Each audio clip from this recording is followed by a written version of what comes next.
Hey, welcome. Today we're going to talk about something really important, understanding what a stroke is, what it means for people, and, crucially, that incredible path to recovery. So, let's get right into it. Right off the bat, this is probably the most important thing to get our heads around. Every single stroke is different. And because of that, your recovery, well, it's going to be completely unique to you. So think of this as a guide, something to support you no matter where you are on that journey. All right, so let's start with the absolute basics. What is actually happening inside the brain when someone has a stroke? Okay, so the simplest way to think about it, it's a brain attack. Yeah, just like a heart attack hits the heart, a stroke is all about the brain. Basically, the blood supply gets cut off, and when that happens, brain cells are starved of oxygen, and they start to get damaged. And the effects, well, they totally depend on which part of the brain is hit and, just how bad the damage is. So what's interesting is that you basically got two main types of stroke. The one you hear about most often is called an ischemic stroke. Just think of it as a clot.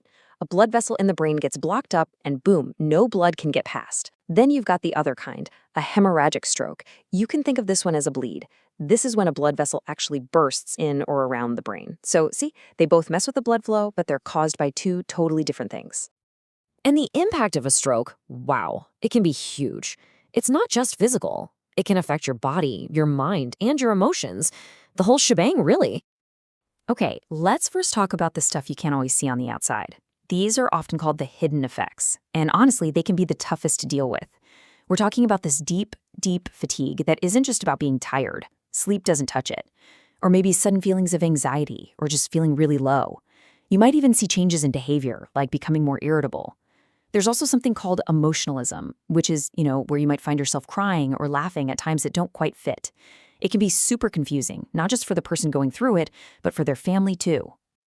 And then, of course, there are the physical effects. A stroke can impact the body in a ton of ways. You might see weakness or even paralysis, and it's usually on just one side of the body. Things like balance and walking can become really tricky, and even coordinating your arm and hand movements can be a struggle. Swallowing, something we don't even think about, can suddenly become hard, and vision problems are common too, anything from blurred vision to being really sensitive to light. Now, here's one of the big ones that's often really misunderstood: aphasia. It's so important to understand that this is a language and communication disorder. It has nothing to do with intelligence. It's what happens when the parts of the brain that handle language get damaged. So suddenly speaking, understanding what people are saying, reading, writing, all of it can become incredibly difficult. And this quote, this just says it all, doesn't it? It's so powerful. Having aphasia does not mean that you're less intelligent. You simply have a problem using language. The person is still in there. All their thoughts, their feelings, their personality, it's all there. It's just that the tool they use to communicate, language, has been disrupted. Okay, so now let's talk about the really hopeful part of all this, recovery. Because let me tell you, the brain is an absolutely amazing thing, and healing, it is definitely possible. So the magic word here, the science behind it all, is neuroplasticity. It sounds complicated, but it's a pretty amazing idea. It just means your brain isn't hardwired and stuck in one state. Nope, it's adaptable. It can actually build new pathways, create new connections, and find ways to work around the parts that were injured. Think of it like this: the brain can literally rewire itself. And that's exactly what rehabilitation is all about. Every single therapy session, every exercise you do, it's all designed to help the brain do that rewiring. It's like you're guiding it, encouraging it to build those new connections so you can relearn all those important skills. And the best part? You are absolutely not alone in this. There's a whole team of people ready to help. You've got your physiotherapist, who helps with getting your strength and balance back. Then there are occupational therapists who are amazing at helping you with all those day-to-day things, like getting dressed or making a meal. It's a total team effort, and everyone's goal is the same: helping you get your independence back. Okay, let's switch gears a little bit. Let's talk about empowerment. What can you do to reduce the risk of another stroke? And this is critical: what do you do if you think one is happening to someone? This is maybe the most important question we'll cover today. Seriously, knowing these signs could literally save a life. So, how do you spot a stroke? It's all about remembering one simple word: FAST. F-A-S-T. F is for face. Ask them to smile. Look to see if one side of their face is drooping. A is for arms. Can they raise both of their arms up and hold them there, or does one start to drift down? S is for speech. Is their speech slurred? Are they having trouble talking or understanding you? And T is for time. And this is the most important one. If you see any of those signs, it is time to call for emergency help. Right away, every single second matters.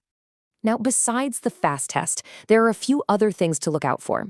Things like sudden weakness or numbness on one side of the body, or suddenly having trouble finding the right words, maybe sudden blurred vision, or sudden confusion or memory loss. And a big one is a sudden, really severe headache. The key word for all of these is sudden. If any of these things happen out of the blue, that's your cue to get help immediately. And finally, and this might just be the most important thing to take away from all of this, you are not alone. Recovery isn't something you're expected to do in isolation.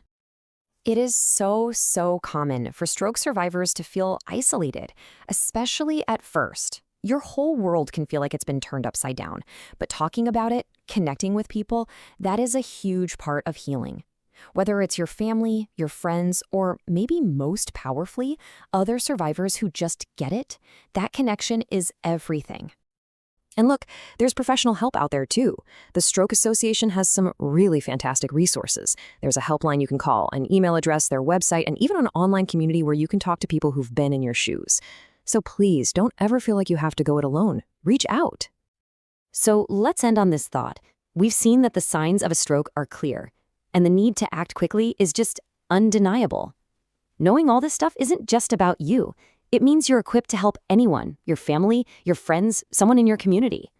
So the real question is, now that you know, are you ready to act fast?